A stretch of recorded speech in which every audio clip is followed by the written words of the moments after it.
Let's talk about learning how to love yourself without having to leave the person that you are in a relationship with in order to do it.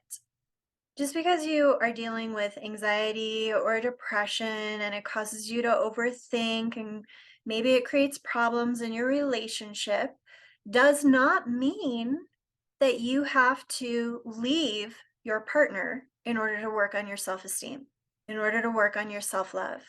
You can work on those things and still be in your relationship. And if it really is a good relationship, it will make the relationship better. You do it the same way that you would do self-love anyway. So all this stuff about, well, you have to be able to go places by yourself. You should go on self-love dates. You should have bubble baths. You should take half naked photos of yourself and put them on the internet. No, none of that stuff has anything to do with self-love or self-esteem. It's not taking endless selfies and putting them all over social media. That stuff is not self-love. People can do that stuff whether they have self-love or don't have self-love. Doing those things does not mean that your self-esteem, self-concept, self-love is in a good, healthy place. They are separate. Just separate those two things out, please. Self-love is tied with all of the other self-concepts like self-trust, self-esteem, self-confidence, self-acceptance, self-validation, self-realization. It's very simply how you think and feel about yourself. Is it compassionate and considerate? Is it understanding? Is it accepting? Is it supportive? Or do you tear yourself to shreds? Are you really critical of yourself? Do you need validation from other people? Do you have to go to other people to find the answers? I'm not saying you shouldn't value other people's opinions or perspective, but do you need it? Do you rely on that stuff to be okay, to come to decisions in your life? If you take all the other people away, where are you at with yourself? When you are alone, where are you at with yourself? That doesn't mean that you have to be alone. Life will give you plenty of opportunity to find out where you are at on your own without having to sacrifice your relationships.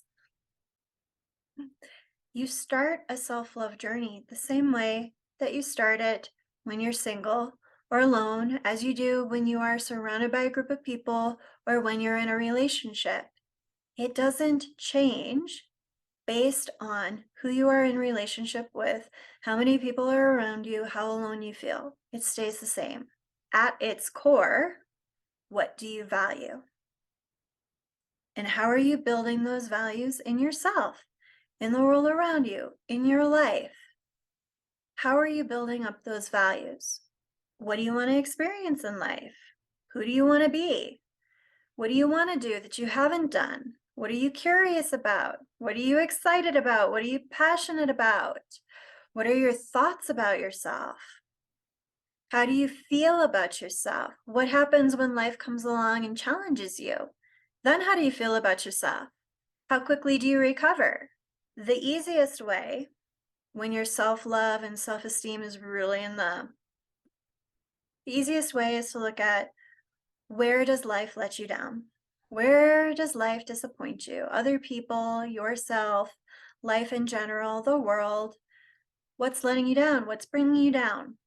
It makes you sad. It makes you angry because there's a value there. That's how you know there's a value there. What is the value? And then focus on building that value up in your life. One really common example that I use is, so many people feel like they get forgotten about or that they're not acknowledged for their contributions. So what do? You learn to do that for yourself. You learn to acknowledge yourself for your contributions, regardless of what other people are saying or thinking or doing. You've got to tell yourself, first and foremost, well, I did my best. I'm working really hard. I really haven't done anything wrong here. You have to ask yourself, did I make a mistake? Did I not make a mistake? I did my best. Maybe you didn't make a mistake. I didn't really do anything all that terrible. Maybe I'm not so bad. It could start like that. This is the slow path. This will take time. So this is the working from the top down method, which is fine. It'll take time. The other method, which would be difficult to do on your own because it requires a lot of expertise, would be the bottom up approach. And that's where you change the belief systems that are affecting that whole experience, all of the thoughts, all of the feelings. When you change the belief system, your feelings and thoughts, your concepts of yourself can change like that very, very rapidly. Days, weeks, months, not years, not your whole life. That's the difference between bottom up and top down.